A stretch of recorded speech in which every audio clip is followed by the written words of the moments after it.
Sir আপনি sir আমি সবকিছু জানাচ্ছি আর আপনাদেরকে আমি কথা দিচ্ছি প্রকৃত দোষী ব্যক্তিকে অবশ্যই খুঁজে বের করে নীলফামারীতে ওনারা আমি বলছি যে স্যার আমরা এখানে আছি, আমরা সব দেখভাল করতেছি, আপনি কিচ্ছু করে তুল যতক্ষণ পর্যন্ত মাইয়া সুস্থ না হয় তুই এইখানেই দাঁড়ায় থাকবি। কারণ ওই যে আমগো প্রতি কি হলো কথা কস না কেন? আমি জানি না। তুই জানিস না না না, এক্ষুনি বলা যাবে না, পরিস্থিতি অবজার্ভ করো এলার। না সত্যি চিনতে পারেননি? তাহলে আমি এখন যাই, নার্সকে পাঠিয়ে দিচ্ছি। হ্যাঁ, আপনি ঘুমানোর চেষ্টা করুন।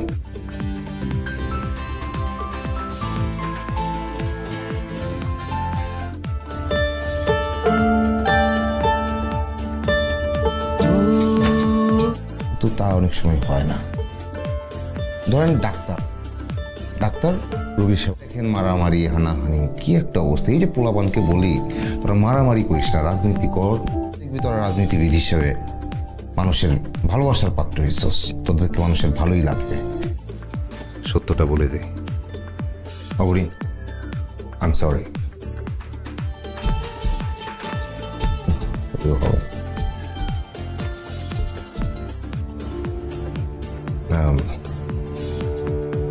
মনে হচ্ছে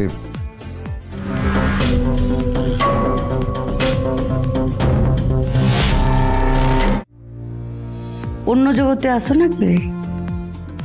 আপাকারে মারতে হবে বলেন, কিন্তু এটা আপনার মুখের কথা, মনের কথা না। আপনি আমাকে মায়া করেন, আর আপনাকে আমি মায়া করি বলেই একটা সিদ্ধান্ত নিলাম। আমি আর পলিটিক্সের আছি কোথায় লেগেছে দেখি তো। আমার কিচ্ছু হয়নি, আমি একদম ঠিক আছি।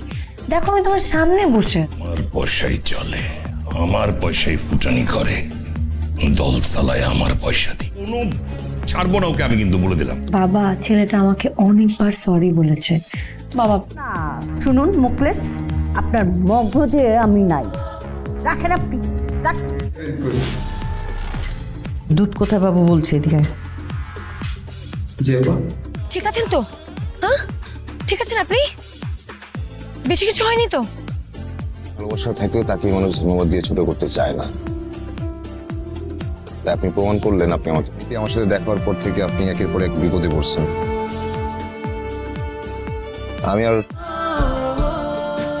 আপনার মায়ে একটা ছেড়ে নিজেকে শুদ্ধ করার চেষ্টা করি।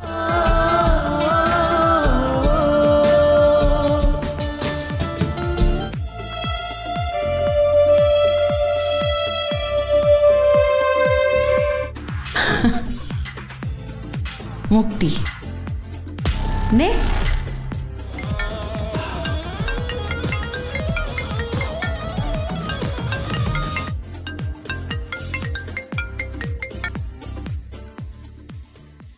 আপা আমি ডিসিশন নিছি, মানে ডিসিশন নিছি। আমি এক কথার মানুষ, আপনি আমার আর বিরক্ত করেন না। আমি অন্য কেউ ভেবে ফোন রাখতে বলছিলাম। আমার ফোন নাম্বার কথা বলতে